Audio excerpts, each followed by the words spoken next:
Dragon Ball é aquele anime que todo mundo acha que já sabe de tudo, né?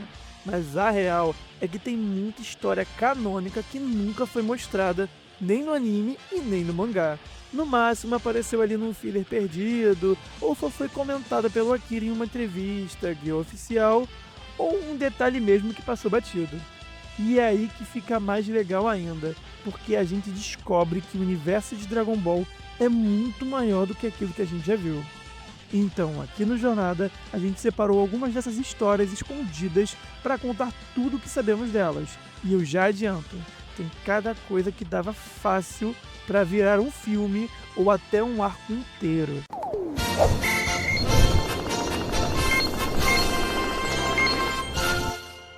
A Espada Z e o Velho Kaioshin. Falando em momentos misteriosos de Dragon Ball, tem uma história que quase passa despercebida. A da Espada Z. Ela aparece como um artefato aleatório, lendário, dito capaz de aumentar imensamente o poder de quem a empunha. Mas o que acontece? Gohan acaba quebrando a espada, e de dentro dela sai ninguém menos que o Velho Kaioshin. E aí vem a dúvida, como que ele foi parar ali? E lá na série original, da saga do Buu, só temos uma fala solta do Velho Kaioshin, dizendo que foi selado por alguém mais fraco que o Majin Buu. Só que anos depois, numa entrevista à revista Jump, o próprio Toriyama revelou a verdade. Foi o Bills, deus da destruição, quem o trancou na espada. Segundo ele, isso aconteceu depois de uma briga em uma reunião milenar entre deuses.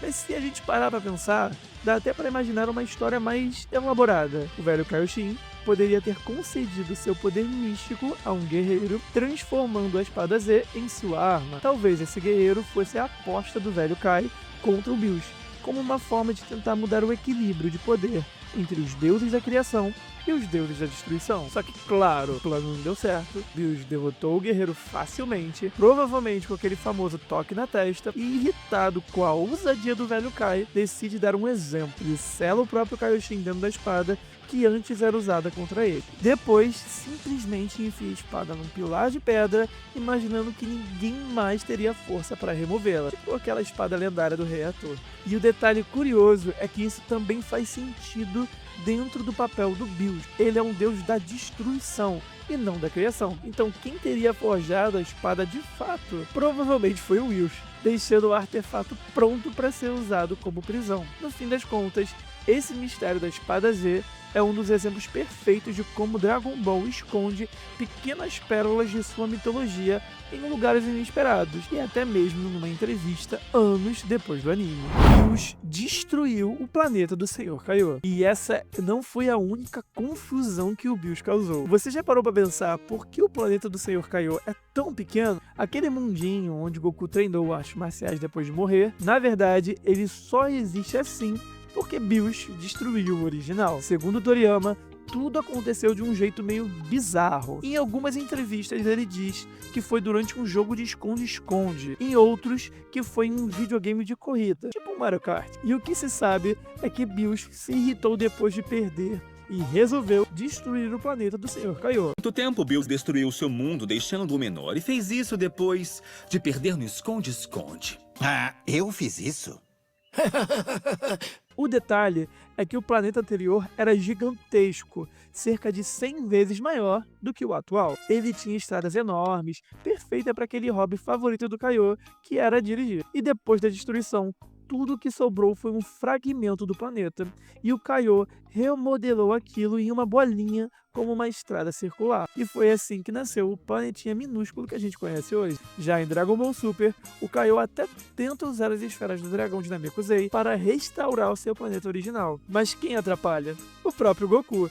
Ele interrompe o pedido e deseja de volta o mesmo planeta pequeno, alegando que o lugar é perfeito para treinar. Ou seja, além de não poder dirigir como antes e nem ser revivido pelo Goku como já havia prometido, o pobre Senhor Kaiô ainda fica preso no mundo minúsculo porque o Goku achou assim melhor. Yamoshi, o primeiro Super Saiyajin. Quando falamos de lendas dentro de Dragon Ball, nenhum nome gera tanta especulação quanto o de Yamoshi. Ele foi descrito por Toriyama como o primeiro Super Saiyajin da história, um guerreiro de coração puro que, junto de alguns companheiros, lutou contra os Saiyajins malignos de sua época. Mas a verdade é que quase não sabemos nada sobre ele. Nunca vimos a luta, nunca vimos sua face. Apenas menções rápidas de Toriyama e algumas referências visuais em jogos como Dragon Ball Heroes. Ainda assim, a comunidade trata Yamoshi como uma verdadeira lenda viva. O que sabemos é que após ser derrotado, seu espírito vagou até encontrar o Namekuseidin, que registrou sua história no chamado Livro das Lendas. E de acordo com as descrições, Yamoshi teria sido como uma espécie de Broly original, um Saiyajin lendário cuja transformação devastadora acabou destruindo o planeta em meio a uma guerra civil. Seu sacrifício, combinado com a energia de outros guerreiros de coração puro, permitiu que ele transcendesse e deixasse para trás o legado que abriria o caminho para o primeiro Super Saiyajin Deus. Vale lembrar alguns detalhes importantes aqui. Aquela velha ideia de que o primeiro Super Saiyajin só mantinha a transformação na forma de macaco gigante, isso é dubismo, não faz parte da versão oficial. E os filmes Batalha dos Deuses e Ressurreição de F não são canônicos, porque foram recontados no anime e no mangá de Dragon Ball Super com mais detalhes. No anime, por exemplo, quando Goku realiza o ritual do Super Saiyajin Deus, vemos uma silhueta misteriosa, que é o Yamoshi. E a explicação é que durante o ritual, Goku recebeu o espírito de Yamoshi dentro de si, emprestando-lhe Ki divino. Foi a partir disso que seu corpo aprendeu a manipular esse tipo de energia, sem depender do ritual de novo. Já Vegeta, bem, ele também aprendeu a usar o Ki divino, mas nunca foi mostrado como aconteceu fora de tela, e até hoje continua sendo mais um dos grandes mistérios da franquia. No fim, Yamoshi é esse personagem paradoxal, praticamente invisível na obra, mas com peso mitológico suficiente para alimentar teorias, fanart e debates infinitos. Uma lenda que Dragon Ball nunca mostrou de fato, continua fascinando todo mundo. A juventude lendária de Mestre Kami. Falando no passado, existe um personagem em Dragon Ball que merecia um filme solo, o Mestre Kami. Todo mundo lembra dele como o velhinho pervertido da Ilha da Tartaruga, mas a juventude do Kami tem histórias que dariam um arco inteiro ou até um anime novo. Ele foi discípulo de Mutaito, o mesmo mestre lendário que selou o Piccolo Daimayo usando uma Fu. Treinou lado a lado com o mestre Tsuru, o mestre do Tenshinhan em Caos, subiu a Torre Karin para enfrentar os desafios do Sagrado Gato Guerreiro, empunhou o bastão mágico, utilizou o leque Banshou, tentou conseguir a Fênix Imortal e até buscou o Elixir da Juventude Eterna. Ou seja, enquanto Indiana Jones colocava os artefatos em museus, o Mestre Kami simplesmente usava tudo isso para se manter jovem e continuar vivendo numa ilha.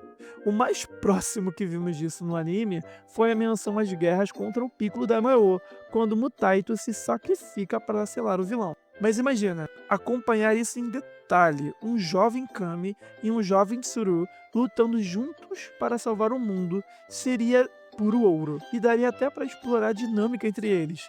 O Kami, talentoso, mas despreocupado, sempre com aquele jeitão relaxado. O Tsuru, obcecado por resultados, já mostrando traços de trapaça que definiriam sua escola do futuro.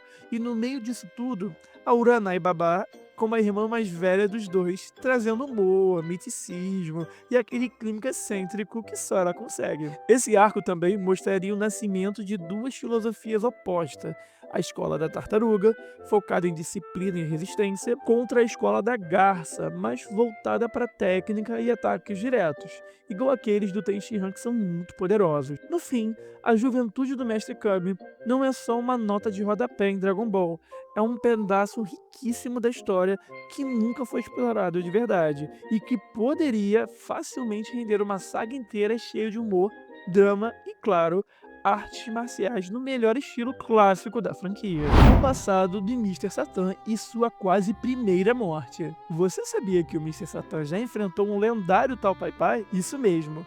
Essa história não apareceu no anime e só foi revelada em uma entrevista do Akira Toriyama. Na época, Mr. Satan ainda viajava com seu mestre.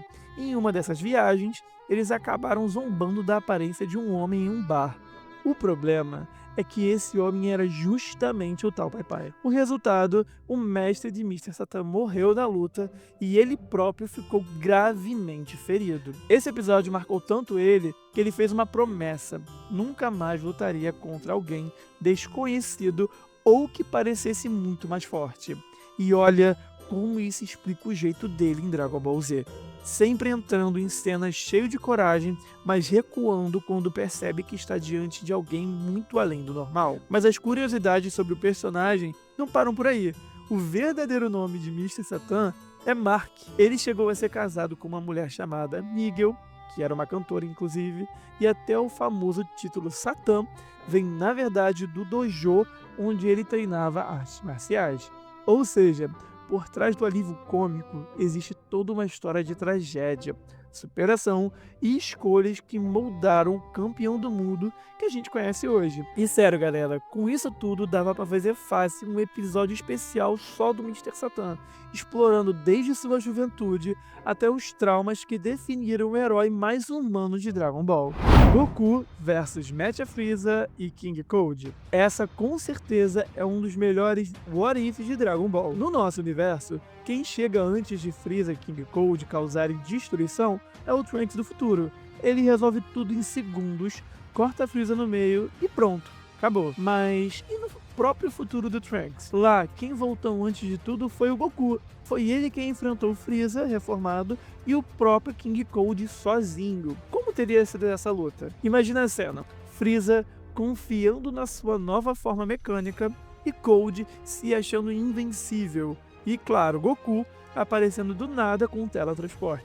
Talvez ele até tivesse deixado o Vegeta tentar alguma coisa só para ver a reação. Seria uma batalha lendária, digna de estar no anime, mas que a gente só pode imaginar. O que sabemos é que Goku realmente usou o teletransporte para derrotar os dois, mas existe uma margem de dúvida sobre quando ele teria feito isso. No nosso universo, Trunks já estava lá e mudou os eventos, mas no futuro sem ele, Goku poderia ter esperado Freeza e Cold iniciarem um ataque, só aparecendo no momento exato para salvar o dia, parecido com o que acontece em Ressurreição de F. Dá até para imaginar os capangas de Freeza chegando primeiro, caçando os heróis ou atacando civis. Os lutadores da Terra provavelmente teriam dado conta desses soldados medianos e qualquer dano colateral teria sido revertido depois com desejo nas esferas do dragão. Mas no fim, inevitavelmente, Freeza ou Cold entrariam em ação. E é aí que Goku surgiria, pronto para encerrar a luta em segundos.